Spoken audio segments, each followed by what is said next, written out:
Daily. Taste the Daily. சர்வதேச விண்வெளி நிலையத்தில் சிக்கியுள்ள இந்திய வம்சாவளியான சுனிதா வில்லியம்ஸ் பூமிக்கு திரும்புவதில் மீண்டும் தாமதம் ஏற்பட்டுள்ளது. விண்வெளி ஆராய்ச்சிக்காக சர்வதேச விண்வெளி நிலையத்திற்கு கடந்த ஜூன் மாதம் போயிங் ஸ்டார்லைனர் விண்கலத்தில் சுனிதா வில்லியம்ஸ் சென்றார். 7 இருந்து 10 நாட்களுக்குள்ளான பயணமாக மட்டுமே திட்டமிடப்பட்டிருந்த சுனிதா வில்லியம்ஸின் விண்வெளி பயணம் ஸ்டார்லைனர் விண்கலத்தில் ஏற்பட்ட திடீர் தொழில்நுட்ப கோளாறு காரணமாக அவர் பூமிக்கு திரும்புவதில் சிக்கல் ஏற்பட்டது. இந்த நிலையில் அடுத்த வருடம் பிப்ரவரி மாதம் அனுப்பப்படும் SpaceX Crew 10 விண்கலம் மூலம் அந்த மாதத்திலேயே சுனிதா வில்லியம்ஸ் பூமிக்கு அழைத்து வரப்படுவார் என நாசா அறிவித்திருந்தது. ஆனால் அந்த SpaceX Crew 10 விண்கலம் விண்வெளியில் ஏவப்படுவதில் தாமதம் ஏற்பட்டுள்ளதாக நாசா அறிவித்துள்ளது. மேலும் நாசாவின் SpaceX Crew 10 விண்கலம் 4 பேர் கொண்ட குழுவோடு மார்ச் 2வது வாரத்திற்கு பிறகுதான் விண்வெளிக்கு ஏவப்படும் என்றும், அதனால் ஏற்கனவே சர்வதேச விண்வெளியில் ஆராய்ச்சி பணியில் ஈடுபட்டு வரும் SpaceX Crew 9 விண்கலம் அப்போதுதான் தரையிறக்கப்படும் என்றும், அந்த விண்கலம் மூலம் சுனிதா வில்லியம்ஸ் பூமிக்கு அழைத்து வரப்படுவார் என்றும் நாசா தெரிவித்துள்ளது.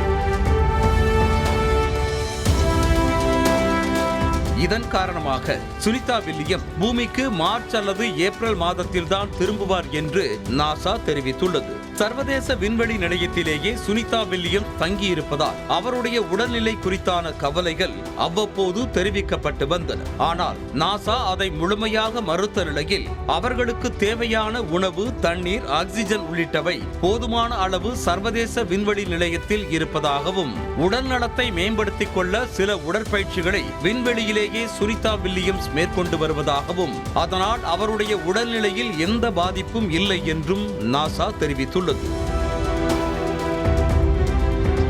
சுனிதா வில்லியம்ஸை பூமிக்கு அழைத்து வருவதில் தாமதம் ஏற்பட்டிருப்பது அவருடைய பாதுகாப்பிற்குத்தான் என்றும், மேலும் சர்வதேச விண்வெளி நிலையத்தில் ஆராய்ச்சி பணிகளை மேற்கொள்ள கூடுதல் நாட்கள் கிடைக்கும் எனவும் நாசா தெரிவித்திருக்கிறது. தாமதமானாலும் சுனிதா வில்லியம்ஸ் வெற்றிகரமாக பூமிக்கு திரும்புவார் என்பதே நாசா உலக மக்களுக்கு கூறி வரும் நம்பிக்கை செய்தியாக உள்ளது.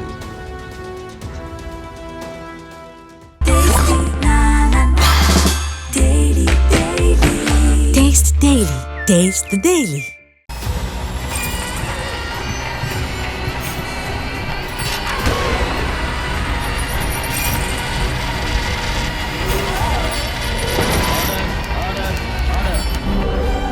நிகழ்தகவு குற்றங்களின் மறுபரிமாணம்.